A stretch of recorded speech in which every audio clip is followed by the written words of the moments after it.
امام غزالی رحمۃ اللہ علیہ نے بے شمار کتابیں لکھی ہیں کہ ان کا جو انہوں نے اس میں افکار بیان کیے ہیں، اندازہ نہیں لگایا جا سکتا کہ یہ افکار جو ہیں صدیوں پہلے ہمارے لیے آج بھی اتنے ہی ضروری ہیں جتنے کہ اس وقت مسلمانوں کو ان کی ضرورت تھی یا انسانیت کو اس کی ضرورت تھی۔ اس میں آپ کی جو الہیات پر جو کچھ آپ نے لکھا ہے اس میں وہ ساری چیزیں الہیات میں کر دی گئی ہیں۔ تہذیب الفلاسفہ ہے اور احیاء علوم الدین ان کی شعرافہ کتاب ہے۔ اب ہم اس بات کا جائزہ لیتے ہیں کہ شعرافہ کتاب جو احیاء علوم الدین ہے، یعنی دینی علوم جو ہیں، دینی جو تعلیم ہے اس کا دوبارہ کس طرح زندہ کیا جا سکتا ہے اور کس طرح اس پہ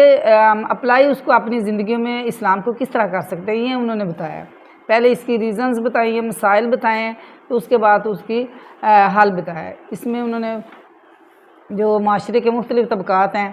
ان کے بارے میں مثلاً کہ امراء ہیں، وزراء ہیں اور بادشاہ، عوام جو ہیں ان کے مسائل کا جائزہ لیا ہے کہ عوام کو کس طرح اپنی جو حالت ہے وہ درست کرنی ہے۔ صدیوں بعد بھی اس طرح کی کتابیں نہیں لکھی جا سکتی، اور ہماری یہ بدقسمتی ہے کہ آج تک ہم میں سے بڑے پڑھے لکھے لوگ ہیں انہوں نے ان کی کتابوں کو نہ ٹچ کیا بلکہ ان کا نام تک نہیں سنا ہو۔ تو اس میں آپ نے دینی احکامات کی جو مصلحتیں ہیں ان کو انتہائی خوبصورتی کے ساتھ بیان کیا ہے، اور اس سے اور جتنی ڈیٹیلز آپ نے دی ہیں تو اس طرح انسان کو اپنے مسائل کو سمجھنے میں مدد ملتی ہے۔ آج کے دور میں اس کتاب کا پڑھنا کیوں ضروری ہے؟ اس سلسلے میں سب سے پہلے جو ہم اس بات کا جائزہ لیتے ہیں کہ اس میں جہاں پہ جو بہت ساری حقیقتوں سے آپ نے پردہ اٹھایا ہے اور بہت ساری چیزوں کا تعارف کروایا ہے، دین کی مصلحت یعنی کہ دینی احکامات پر ہم کس طرح آسان طریقے سے عمل کر سکتے ہیں، اور اس کے علاوہ اس میں آپ نے یہ بھی بتایا ہے کہ جو چیزیں ہمیں معاشرے کی اصلاح کے لیے بہتر ٹپس آپ نے دیے ہیں، اور برائیوں سے بچنے کے لیے، بری عادات سے بچنے کے لیے آپ نے بہت سارے ٹپس جو ہیں وہ لوگوں کو دیے ہیں، عوام کو دیے ہیں، وزراء کو دیے ہیں، امراء کو دیے ہیں، بادشاہوں کو دیے ہیں، ان کا احتساب کیا ہے۔ اس بک میں زیادہ خوبصورت بنانے کے لیے آپ نے اقوال نبوی یعنی کہ احادیث اور اقوال صحابہ کا بھی، قرآن آیات کا سہارا بھی لیا ہے۔ احیاء علوم الدین جو امام غزالی رحمۃ اللہ علیہ کتاب ہے، اس میں انہوں نے بے شمار ٹاپکس ڈسکس کیے ہیں، ہم ان کا احاطہ تو نہیں کر سکتے، لیکن پھر بھی ہم نے ایک اپنی طرف سے کوشش کی ہے کہ 4 موضوعات سلیکٹ کیے ہیں کہ سب سے پہلے انہوں نے جس چیز کو ڈسکس کیا ہے وہ ہے اخلاقیات۔ اس میں آ جاتی ہے روحانی اور قلبی جو ہمارے امراض ہیں یا ہمارے مسائل، اور اس کے بعد آ جاتی ہے ہماری نفسیات۔ یہ لوگوں کے ساتھ میل جول کی وجہ سے جب ہم ایک دوسرے کو ڈس ہارٹ کرتے ہیں تو اس سے کیا مسائل پیدا ہوتے ہیں۔ مثال کے طور پہ غیبت ہے، غیبت کے جو اثرات ہیں اور کس طرح وہ ان چیزوں کا احاطہ کرتے ہیں، غیبت کے جو اثرات ہیں، جو ریزنز ہیں، ان کو انہوں نے کور کیا ہے۔ اس طرح کور کیا ہے انہوں نے کہ انسان جو ہے اس کے دل میں غیبت کی صحیح تصویر سامنے آ جاتی ہے اور پھر وہ ساری عمر غیبت کرنے سے باز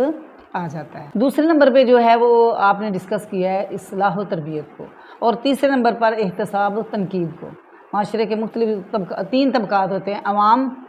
اس کے اوپر ہوتے ہیں وزراء اور علماء، اور اس کے اوپر ہوتے ہیں بادشاہ۔ ان تینوں طبقوں کا انہوں نے احتساب بڑا خوبصورت انداز میں کیا ہے اور ان کی ذمہ داریاں بتائی ہیں کہ آپ کو کیا آپ کی ذمہ داری ہے اور آپ کیا کر رہی ہیں۔ تو چوتھے نمبر پہ جو ہے وہ ہے انسانی زندگی کا مقصد۔ اب ہم جو اصلاح و تربیت ہے اس میں انہوں نے بتایا ہے کہ عوام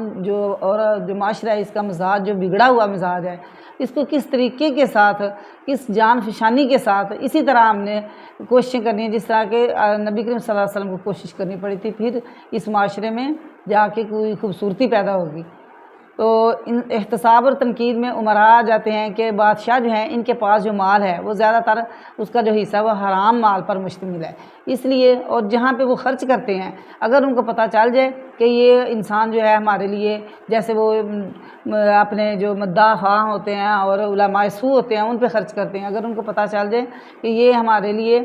قابل یا ہمارے لیے سود ماندہ شخص نہیں ہے، تو وہ امام غزالی کہتے ہیں کہ امام شافعی کے مرتبے جتنا بھی کوئی آدمی ہو تو اس پہ خرچ نہ کرے۔ اگر ان کو یہ پتہ ہو کہ یہ ہمارے لیے فائدہ مند آدمی نہیں ہے، یعنی کہ بادشاہ جو ہیں وہ عوام کی فلاح کے اوپر ایک پیسہ بھی خرچ کرنے کے روادار نہیں ہیں، صرف اپنے فائدے کے لیے پیسہ عوام کا لوٹتے ہیں اور پھر ان جگہوں پہ خرچ کرتے ہیں جہاں پر اس کی ضرورت نہیں ہوتی۔ چوتھا اور آخری ٹاپک ہے انسانی زندگی کا مقصد کیا ہے۔ تو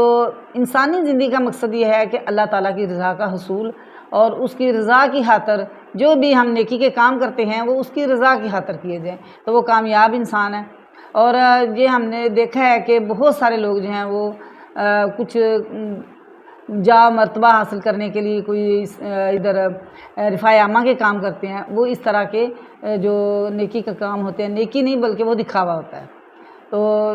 ہم لوگ جو مسلمان ہیں یہ ہمیں یہ اس چیز پہ افسوس ہونا چاہیے کہ ہمارے پاس اتنے جو فلاسفر اور اتنے حکیم الامت موجود ہیں، ہم نے نہ ان کا کلام پڑھا ہے، اور یہ ہماری کوشش ہونی چاہیے کہ ہمارے جو نظام تعلیم ہے، جو ہمارے نصاب ہیں ان کا حصہ ہو اس طرح کی بکس، تو بچوں کو پتہ چلے کہ کیا چیز اچھی ہے کیا ہمارے لیے بری ہے۔ اور ہم لوگ یہ امت مسلمہ جو ہے یہ کے پاس نیکی کا جو کانسیپٹ ہے وہ اتنا کلیئر ہے، اور نیکی کی جو پھر اس کا جو صلہ ہے وہ اتنا کلیئر ہے، لیکن اس کے باوجود ہم لوگ کوشش نہیں کرتے۔ یہ ہماری نااہلی اور ہماری یہ اپنی زندگی کو ضائع کرنے کے برابر ہے۔ اور جو دوسری قوم ہے جن کی ہم مثالیں دیتے ہیں ان کے پاس ان کو نہ اللہ تعالیٰ کی رضا چاہیے، نہ ان کو جنت چاہیے، اور نہ ہی ان کے پاس کوئی اتنا نیکی کا کانسیپٹ ہے، لیکن اس کے باوجود وہ کیوں کامیاب ہیں؟ وہ اس لیے کامیاب ہیں کہ ان کے پاس جو بھی انہوں نے اپنا نظام وضع کیا ہوا ہے اس پہ وہ قائم ہے۔ یہ تھا احیاء علوم الدین کا ایک جائزہ،